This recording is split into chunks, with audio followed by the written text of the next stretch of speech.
வணக்கம். இன்றைக்கி கீதா சமையலறையில் நம்ம பார்க்க போகிறது இட்லி தோசைக்கு மாவு மிக்ஸி ஜாரில் எப்படி அரைக்கலாம் அப்படி தான். ஸோ நான் அதுக்கு 2 கப் இட்லி அரிசி எடுத்திருக்கேன். ஸோ இன்றைக்கி இட்லி அரிசி உளுந்தையும் ஒன்றா ஊற வச்சு தான் அரைக்க போகிறோம். இப்போ 2 கப் இட்லி அரிசிக்கு அரை கப் உளுந்து, அதாவது 4ல் 1 பங்கு உளுந்து சேர்க்குறோம்.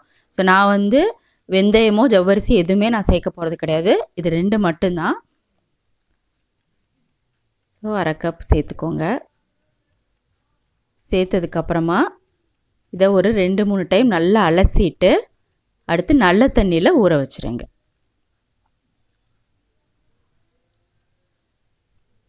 ஸோ இப்போ நான் அலசிட்டு நல்ல தண்ணியில் ஊற வச்சுருக்கேன்.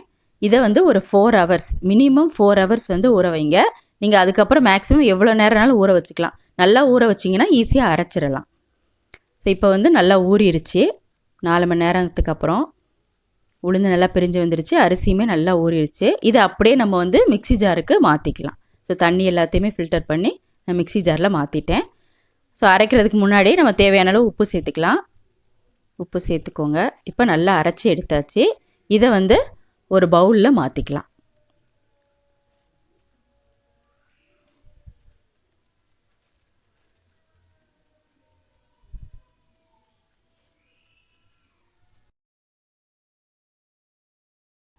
ஒரு மூடி போட்டு மூடி ஒரு 8 மணி நேரம் புளிக்க விடுங்க. இப்போ நைட்டு ஊற வச்சிங்கன்னா காலையில் நல்லா புளிச்சிருக்கும்.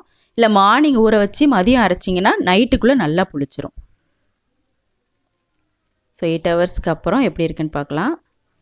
இப்போ பார்த்தீங்கன்னா தெரியும், நல்லா புளிச்சு வந்திருக்கு. ஸோ குவான்டிட்டி அதிகமாக இருக்குது.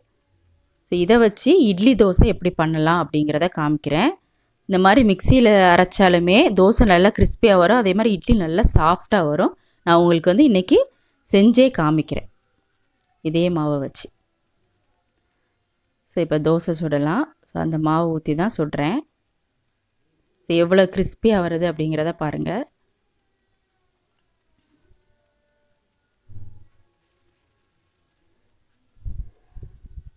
தேவையான அளவு எண்ணெய் ஊற்றிக்கோங்க. ஸோ நல்லா கோல்டன் ப்ரௌன் வந்த உடனே திருப்பி போட்டுக்கோங்க.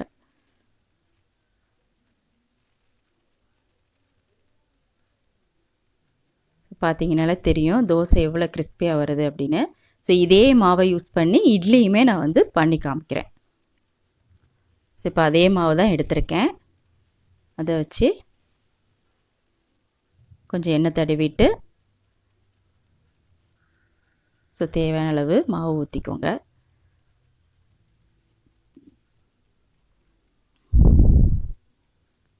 ஸோ வேக வச்சு எடுத்திங்கன்னா இப்போ பார்த்தீங்கன்னா சாஃப்ட் இட்லி எவ்வளோ சாஃப்டாக இருக்குது அப்படிங்கிறத பாருங்கள்.